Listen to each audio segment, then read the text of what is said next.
Hello नमस्कार दोस्तों, मैं अभिनव राय एक बार फिर से आप सबका स्वागत करता हूं अपने यूट्यूब चैनल नॉलेज एकेडमी अभिनव में। और एक बार फिर आपका स्वागत है सीटेट यूपीटेट स्पेशल क्लासेस या स्पेशल जो क्वेश्चन पेपर है, जो प्रीवियस ईयर क्वेश्चन पेपर है, उसको लेके मैं फिर से हाजिर हूं।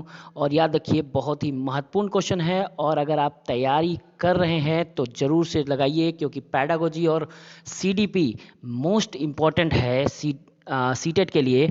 अगर आप बात करें तो हर एक पैटर्न से सीटेट में अगर क्वेश्चन देता है वो पैडागोजी से हर एक सब्जेक्ट में 15-15 क्वेश्चन है, साथ ही साथ सीडीपी का 30 क्वेश्चन, यानी मैक्सिमम अगर 75 क्वेश्चन तक अगर देखें तो सिर्फ और सिर्फ सीडीपी से रिलेटेड क्वेश्चन आते हैं। ओके, और इसके लिए सबसे मोस्ट इम्पोर्टेंट है आपका प्रैक्टिस करना। ओके, मैक्सिमम प्रैक्टिस सेट, जितना ज़्यादा आप प्रैक्टिस करेंगे उतना ज़्यादा आप सीखेंगे। साथ ही साथ आपके हिंदी पैडागोजी के भी मैंने क्वेश्चन कराया है। अभी कल मैं नेक्स्ट डे या इससे पहले संस्कृत पैडागोजी का भी अभी अभी वीडियो डाला हूँ, उसको भी देखिएगा, उसके भी इंपॉर्टेंट क्वेश्चन है। ओके, तो इस तरीके से मैं इंग्लिश को भी लेके आऊँगा, ईवीएस और मैथ सबके पैडागोजी के भी जो वीडियोज़ हैं उसको भी मैं आपके सामने लेके आऊँगा। तो जल्दी से जल्दी चैनल को सब्सक्राइब कर लीजिए। जो भी टीचिंग की तैयारी कर रहे हैं, सी टेट यूपी टेट देना है, सुपर टेट देना है, वो वीडियो को सब्सक्राइब करके रख लीजिए अपने पास। इस तरह के जो क्लासेस हैं, क्लासेस के अलावा जो क्वेश्चंस हैं वो भी आपको दिए जाएंगे और बेहतरीन तरीके से दिए जाएंगे। तो बहुत ज़रूरी है आपके प्रैक्टिस को और भी निखारना और भी बेहतर करना। ओके, तो इसके लिए आप क्वेश्चंस देखिए, क्वेश्चंस के पैटर्न समझिए, क्वेश्चन को करने के मेथड समझिए, क्योंकि वो बहुत ज़रूरी है। और अगर कर लेते हैं तो अच्छे नंबर प्राप्त हो सकता है। और याद रखिए, अब कम से कम 100 से ऊपर नंबर लाएंगे तभी आपका सिलेक्शन भी निश्चित हो सकता है। ओके, क्योंकि अभी इसकी जो काउंटिंग है वो भी स्टार्ट हो रही है, यानी सीटेट यूपीटेट की काउंटिंग है वो भी स्टार्ट होने वाली है। ओके, तो मैक्सिमम नंबर के लिए मैक्सिमम तैयारी की ज़रूरत है। तो चलिए हम लोग स्टार्ट करते हैं। चैनल को सब्सक्राइब कर लीजिए, शेयर कर दीजिए और लाइक करना ना भूलें। चलिए, और पूरा वीडियो देखिएगा, पूरा पूरा पूरा कॉन्सेप्ट जो क्वेश्चंस के हैं वो समझिएगा। तो 30 महत्वपूर्ण क्वेश्चन सीडीपी के मैं फिर से लेके आया हूँ आपके लिए। ओके, तो पहला क्वेश्चन बहुत इंपॉर्टेंट, मनोविज्ञान शिक्षा का आधारभूत विज्ञान है, यह किसने कहा था? ओके, मनोविज्ञान शिक्षा का आधारभूत विज्ञान है, यह किसने कहा था? बीएन झा ने, स्किनर ने, डेविस ने या वुडवर्थ ने? ओके, तो याद रखिएगा किसने कहा था? स्किनर ने। मनोविज्ञान शिक्षा का आधारभूत विज्ञान है, यानी कोई भी शिक्षा दिया जा रहा है, अगर हम साइकोलॉजी नहीं जानेंगे तो सही तरीके से, सही ढंग से, सही मैथड से हम दे नहीं सकते। किसने कहा था? स्किनर ने। नेक्स्ट क्वेश्चन, आधुनिक मनोविज्ञानी का अर्थ है, क्या करते हैं? मन का अध्ययन करते हैं, आत्मा का अध्ययन करते हैं, शरीर का अध्ययन करते हैं या व्यवहार का अध्ययन करते हैं? तो आधुनिक मनोवैज्ञानिकों में मैंने पढ़ाया था कि वॉटसन एक आधुनिक मनोवैज्ञानिकों में आते हैं और आधुनिकता में हम व्यवहार का अध्ययन करते हैं। किसका अध्ययन करते हैं? व्यवहार का अध्ययन करते हैं। हिंदी अक्षरों को बालक किस आयु में पहचानने लगते हैं? इस तरह क्वेश्चन सीटेट में बहुत आता है। तो हिंदी अक्षरों को बालक किस आयु में पहचानने लगता है? 3 वर्ष, 4 वर्ष, 5 वर्ष या 6 वर्ष? तो हिंदी अक्षरों को बच्चा 5 वर्ष की अवस्था में पहचानना शुरू कर देता है। नेक्स्ट, बुद्धि लब्धि मापन के जन्मदाता है। बुद्धि लब्धि मापन के जन्मदाता याद रखिएगा, स्टर्न, बीने, टर्मन, इनमें से कोई नहीं। याद रखिए, स्टर्न जो है बुद्धि लब्धि के जनक है, बुद्धि लब्धि शब्द के जनक है, यानी आईक्यू शब्द दिया था उन्होंने। बी ने बुद्धि लब्धि यानी मापन जो करते हैं, जो मेजरमेंट करते हैं, वो दिया था कि इनका कैसे निकालते हैं, क्या क्या फॉर्मूला दिया था। लेकिन टर्मन ने बुद्धि लब्धि मापन, बिल्कुल आईक्यू का जो मापन है वो समझाया था। बीने ने एक जो मापन मशीन है वो तैयार कर दिया था कैसे करेंगे, लेकिन आईक्यू के सहारे जो निकाला था वो थे टर्मन। ओके, कौन निकाले थे? टर्मन। तो बुद्धि लब्धि मापन के जनक जो जन्मदाता कहलाएंगे वो कौन कहलाएंगे? टर्मन कहलाएंगे। एलेक्सिया, ये हर तरह का क्वेश्चन आता है, चाहे टेट हो, सुपर टेट हो, यूपी टेट हो, कोई भी हो। एलेक्सिया, एलेक्सिया क्या है? पढ़ने की क्षमता है, लिखने की क्षमता है, सीखने की क्षमता है या सुनने की क्षमता है? तो एलेक्सिया पढ़ने की क्षमता है। एलेक्सिया, डिसलेक्सिया आप लोग पढ़े होंगे, ये दोनों ही पढ़ने की क्षमता है।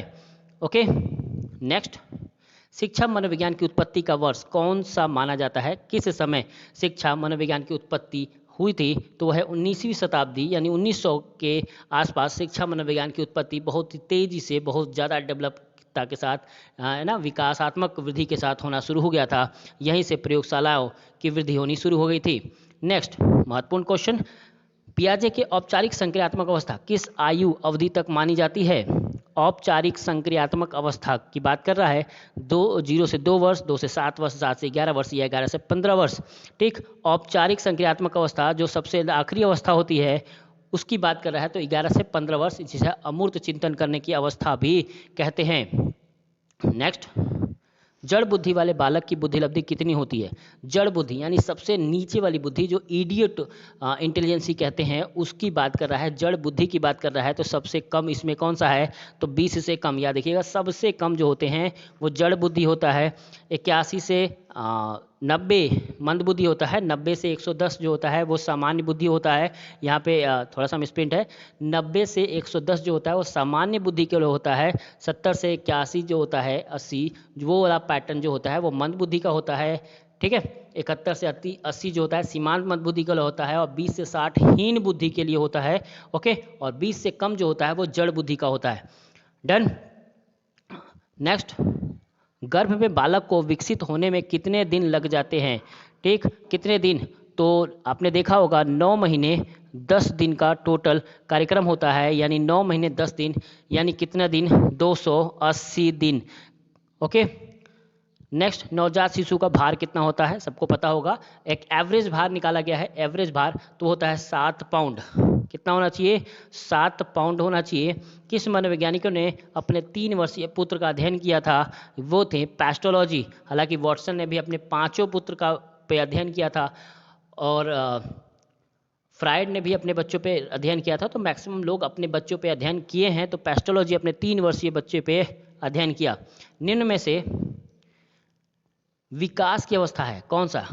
गुणात्मक है, संख्यात्मक है, निश्चित आयु तक चलने वाली क्रिया है, शारीरिक अंगों में परिवर्तन का सूचक है। तो याद रखिए, शारीरिक अंगों में परिवर्तन और निश्चित आयु तक चलने वाली प्रक्रिया एक फिजिकल स्ट्रक्चर को शो करता है, लेकिन विकास जीवन पर्यंत चलने वाली प्रक्रिया है, और वो एक गुणात्मक प्रक्रिया है। कैसा है? गुणात्मक प्रक्रिया है। नेक्स्ट, बालक का विकास होता है सिर से पैर की ओर, पैर से सिर की ओर, दोनों ओर, यानी में से कोई नहीं। तो ये एक मेथड है, शीर्षाभिमुख जो होता है विकास होता है, तो सिर से पैर की ओर होता है, सिर से पैर की ओर। सिर पदानुक्रमिक सिद्धांत है ये, जो विकास को दर्शाता है। ओके। बालकों में संस्कारों का प्रारंभ कहाँ से होता है? विद्यालय, परिवार, सिनेमाघर, खेल का मैदान। कहाँ से होता है बालकों में संस्कार का प्रारंभ? कहाँ से होता है? परिवार से। सबसे स्टार्टिंग जो कॉन्सेप्ट है, जो संस्कार समझाना शुरू होते हैं, वो परिवार में ही समझाते हैं। नेक्स्ट क्वेश्चन है, विकास के संबंध में गलत कथन है। विशिष्ट से समान की ओर, सार्वभौमिक प्रक्रिया से, दिशा सिर से पैर की ओर, वर्तालुकार गति। ठीक, सिर से पैर की ओर नहीं, ये तो गलत है। सिर से पैर क्यों नहीं होता? कौन सा गलत है? ये तो सही है, मतलब कौन सा गलत पूछा है? तो विशिष्ट से सामान्य की ओर जो होता है वो गलत कथन है। ओके, सार्वभौमिक प्रक्रिया सही, सभी में एक साथ होता है, सभी लोगों में विकास होता है, सिर से पैर की तरफ होता है, वर्तालुकर गति से होता है, लेकिन विशिष्ट से सामान्य क्यों नहीं होता? सामान्य से विशिष्ट की ओर जो होता है विकास। ओके। नेक्स्ट, खेल के मैदान में कौन सा विकास होता है? शारीरिक विकास, मानसिक विकास, सामाजिक विकास, या सभी? ओके, तो खेल के मैदान में जाहिर सी बात है सभी के सभी विकास संभव हो जाते हैं। नेक्स्ट, गर्भकाल की अवस्था नहीं है।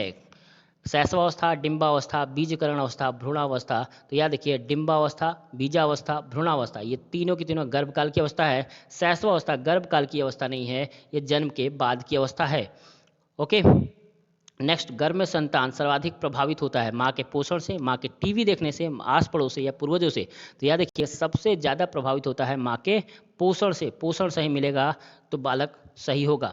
मानव जीवन को की मनोदैहिक विकास कहलाती है। मन तथा शरीर का विकास, शरीर तथा हड्डियों का विकास, शरीर तथा हृदय का विकास, आत्म तथा मांसपेशियों का विकास।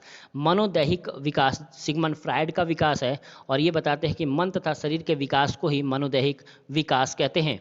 ओके। नेक्स्ट, 2 से 5 वर्ष की आयु कहलाती है शैशवावस्था, बाल्यावस्था, उत्तर बाल्यावस्था, या किशोरावस्था। तो ये होता है 2 से 5 वर्ष शैशवावस्था। ओके, शैशवावस्था। कहीं कहीं पे इसे उत्तर बाल्यावस्था भी कहते हैं। अगर उत्तर बाल्यावस्था प्रारंभिक बाल्यावस्था अगर आया होता तो शायद ये सही आंसर था, लेकिन बाल्यावस्था में इसको और कॉन्सेप्ट बढ़ जाता है, तो शैशवावस्था का जो एज है वो भी बढ़ा हुआ प्रतीत होता है, वो भी बढ़ा हुआ होता है। गर्भ में सर्वप्रथम निर्माण होता है किसका? पैर का, सिर का, धड़ का या सभी का? तो सबसे पहले तो हार्ट का विकास होता है, सबसे पहले हृदय का विकास होता है, लेकिन ऑप्शन में हृदय नहीं है, तो दूसरा जो सबसे पहले विकास होता है वो होता है सिर का। ठीक, तो गर्भावस्था में सर्वप्रथम निर्माण किसका होता है? सिर का। बालक के सिर और मस्तिष्क का सर्वाधिक विकास किस अवस्था में होता है? प्रौढ़ावस्था में। जाहिर सी बात है नहीं होगा, प्रौढ़ा में जाके कहाँ होने वाला? शैशवावस्था, किशोरावस्था, बाल्यावस्था। तो सबसे पहला जो विकास मस्तिष्क का होता है वो होता है शैशवावस्था में। ओके, मुश्किल से 10 मिनट, 15 मिनट, 20 मिनट आपके साथ लगेगा पूरा वीडियो देखने में, और पूरा वीडियो देखने में 30 से 30 क्वेश्चन आपके तैयार होते जा रहे हैं धीरे धीरे, और प्रैक्टिस करते जाइए तो मैक्सिमम नंबर आप लेके आएंगे, इसकी गारंटी है। ओके, जन्म के समय शिशु में कितनी हड्डियां होती हैं? तो जन्म के समय जो शिशु में हड्डियां होती हैं वो होती हैं 270 हड्डियां होती हैं। कितनी हड्डियां?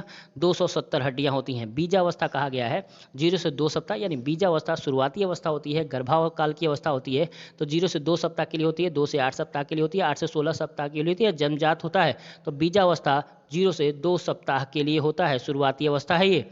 नेक्स्ट, बालक अपने माँ को पहचानना प्रारंभ कर देता है कब? 6 माह में, 8 माह में, 9 माह में, 3 माह में। तो 3 माह में बालक अपनी माँ को पहचानना शुरू कर देता है। बालक जमीन पर से अपने पसंद की वस्तु उठा लेता है। आपके अनुसार बालक की आयु क्या होगी? याद देखिए, अपने पसंद की आयु, जो चीज़ें हैं वो उठा लेता है, यानी उसे पसंद पता चल जाता है। तो 12 से 13 माह, 5 से 6 माह, 3 से 4 माह या 8 से 9 माह कब बालक को पता चल जाता है? तो 8 से 9 माह में बालक को अपने पसंद की चीज़ें पता चलना शुरू हो जाती है।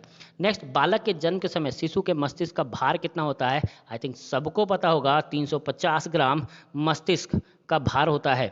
सीखने का आदर्श काल माना जाता है किसे? शैशवावस्था को, बाल्यावस्था को, किशोरावस्था को, प्रौढ़ावस्था को। तो किसे कहा जाता है? शैशवावस्था को सीखने का आदर्श काल कहा जाता है, और कुछ ने प्रारंभिक बाल्यावस्था को भी माना है सीखने का आदर्श काल। ओके, तो मैक्सिमम जो सीखने का आदर्श काल क्वेश्चन में आया है वो शैशवावस्था से ही आया है। नेक्स्ट, कल्पना जगत में विचरण होता है शैशवावस्था में, किशोरावस्था में, बाल्यावस्था में, शैशवावस्था और किशोरावस्था दोनों में। तो याद देखिए, कल्पना जगत में ये दोनों कल्पना जगत में मूव करते हैं, शैशवावस्था और किशोरावस्था दोनों ही काल में, बस कल्पनाएं अलग अलग होती हैं। ओके, और लास्ट क्वेश्चन है कि एक बालक पड़ोसी के घर में अपनी माँ की गोद में खेलता हुआ सो जाता है। उसकी माँ के द्वारा उसके पड़ोसी के यहाँ बिस्तर पर सुलाते ही वह रोना प्रारंभ कर देता है। ओके, आपके अनुसार बालक की आयु क्या होगी? यानी एक बालक पड़ोसी के घर में अपनी माँ की गोद में खेलता हुआ सो जाता है, और उसकी माँ जब पड़ोसी के बिस्तर पर उसे सुलाती है तो रोना प्रारंभ कर देता है। आपके अनुसार बालक की आयु क्या होगी? 24 माह, 12 माह, 10 माह या 18 माह? ओके, तो ये बालक कितनी आयु के होगी? कम से कम आयु के, तो वो होंगे 10 माह की आयु के बच्चे होंगे।